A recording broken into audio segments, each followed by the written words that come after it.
Nagore naiz, errenterikoa naiz, kul ilapaindegian gaude, eta zerbitzu ugari ematen ditugu, eta 10 urte daramatzat errenterian. Konfinamendua eta gero, zorionez, gu hasi ginen lehenengo, ilapaindegikoak, eta egia esan jendeak oso ondo erantzun du.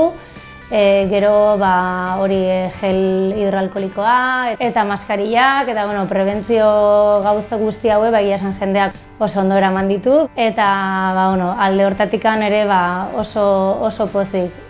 Bizi errenteriako bonoak egia esan oso ideia ona izan du da, mugimendu asko egondu da, bai zerbitzuetan eta bai erosketak egiteko garaian, saldu dira produktu eta erraminta ugari, eta egia esan bultzatu du herriko jendea komertzioetan gastatzea, eta egia esan oso interesgarria izan du da, eta gogoakin berriro egiteko.